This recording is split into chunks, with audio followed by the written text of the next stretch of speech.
को जैसे कि बसंत आकर के खिला देती है सूखे हुए वन को।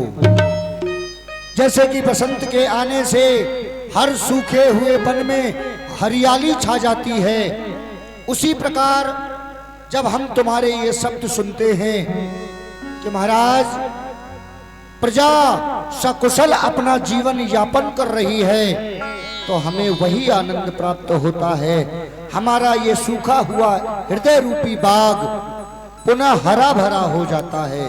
क्यों? क्योंकि ये प्रजा एक लहलहाता हुआ बाग है। प्रत्येक राजा जिसका माली है, ये प्रजा एक बाग का रूप है। राजा का दायित्व एक माली जैसा है। हर एक वृक्ष को, हर एक क्यारी को सींचना माली का कर्तव्य होता है। इसी प्रकार प्रत्येक प्रजावासी का, पुरवासी का ध्यान रखना ये राजा का कर्तव्य होता है। जी महाराज। क्योंकि ऐसा कहा गया है, राज्याणि धर्माणि धर्मेष्ठा पापा पापे समे समा राजानुमन वर्तन्ते यथा राजा तथा प्रजा।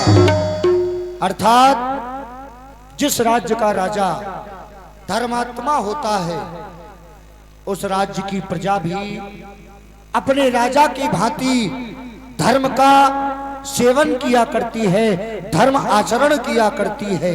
और जिस राज्य का राजा ही पापात्मा होता है, ठीक उसी राजा की भांति उसकी प्रजा भी पापी हो जाती है, और ऐसे राज्य और राजा का शीघ्रता के साथ में विनाश हो जाता है।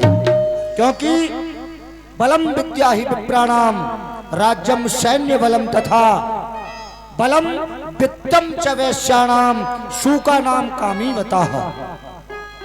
ब्राह्मण का बल है विद्या।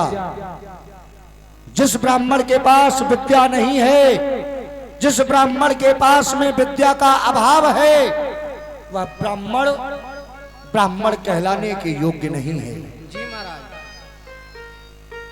और राज्य का बल, राजा का बल होती है उसकी सेना। जिस राज्य की सेना कमजोर होती है, या सेना के अंदर कुछ चुगलखोर इत्यादि घुस जाते हैं, ऐसे राज्य का शीघ्रता के साथ विनाश हो जाता है। ऐसे राजा का भी शीघ्रता के साथ विनाश हो जाता है। और इसलिए राजा का बल उसकी सेना होती है। जी महाराज। बनिया का बल, वैश्य का बल होता है धन। बनिया के पास जितना धन होगा, वह अपने आप को उतना ही वरिष्ठ समझेगा। जिस बनिए के पास में धन नहीं, वह समझ लो कमजोर है, कमजोर है। हाँ? और शूद्र का बल है बड़ों की सेवा करना, श्रेष्ठों की सेवा करना। सेवा ही शूद्र का बल है, क्योंकि सेवा से ही परम सुख प्राप्त होता है। इसलिए शूद्र का बल उसकी सेवा है। और ऐसा भी कहा गया है, व्यक्ति को संतोष नहीं होता है। जब एक भी नहीं होता है हमारे पास, तो हम सोचते हैं कि एक हुआ तो 10 होते। कहीं से एक मिल गया तो मन में लालसा होती है कि इस एक को हम 10 किस प्रकार से बनाएं। क्यों नहीं महाराज? जब एक हुआ तो 10 होते, 10 पाकर 100 की इच्छा है। 100 पाकर के भी सोच रहा कि अब सहस्त्र हो तो अच्छा है। व्यक्ति को 100 मिल जाता है, परंतु फिर भी कामना यही रहती है कि 100 से काम नहीं चलेगा, 1000 हो जाए तो अच्छा है। इसी प्रकार करते करते आज ये नर राजा के पद पर पहुंचा है, फिर भी संतोष नहीं होता। ऐसी ये दाहिन तृष्णा है। जी महाराज। ऐसा करते करते आज हम महाराज हो गए, परंतु कहा गया है, वेदों ने भी शास्त्रों में कह दिया कि विद्यार्थी को विद्या का लोभ होना चाहिए और राजा को कभी भी संतोष नहीं करना चाहिए। हाँ? जी महाराज। तो राज्य भी पाने के बाद फिर भी संतोष नहीं है, ऐसी यह दाहिन तृष्णा है। हाँ, जब तक हृदय में तृष्णा है तब तक प्रकाश नहीं होता। जब तक हृदय में मनुष्य लोभ में पड़ा रहता है, तब तक उसको वास्तविक ज्ञान नहीं होता। वास्तव का ज्ञान अगर प्राप्त करना है तो त्याग करना पड़ेगा। त्याग से ही हमें वास्तविक ज्ञान की प्राप्ति होगी।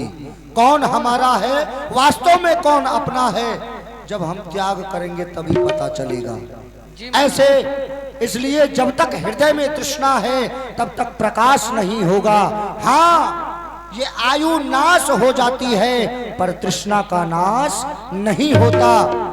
ऐसे करते करते यह व्यक्ति एक दिन अंतिम घड़ी को चला जाता है, यानी समाप्त हो जाता है। परंतु मरते मरते भी उसके दिल में यही जिज्ञासा रहती है, कहीं हमारा पोता आ जाए तो हम उसको देख लें।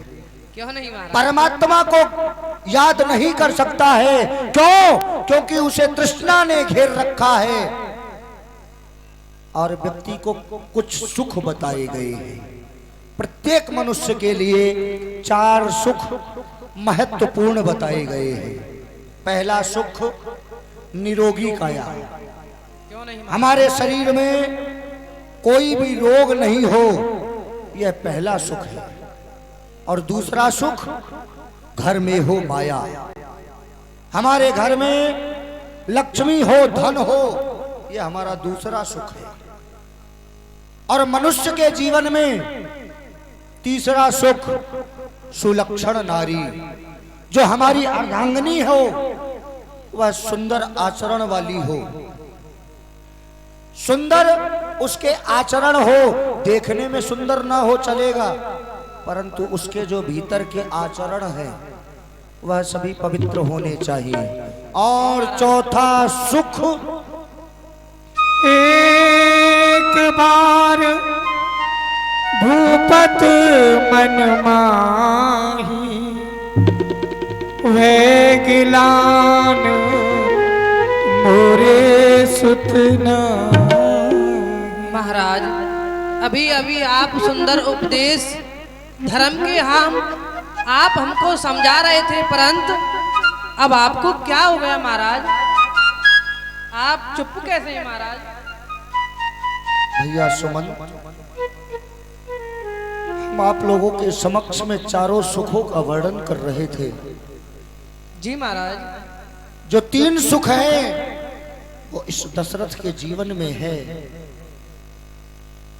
हमारे शरीर में कोई भी रोग नहीं, कोई बीमारी नहीं है।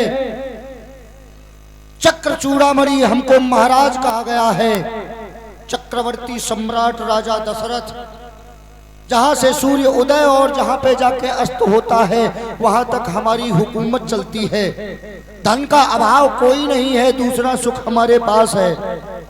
तीसरा सुख सुलक्षण नारी, कौशल्या सुमित्रा जैसी सुंदर नीतियों का आचरण करने वाली हमारे पास में 3 रानियां हैं। जी महाराज। परंतु ये जो चौथा सुख है ये है सुत आज्ञाकारी।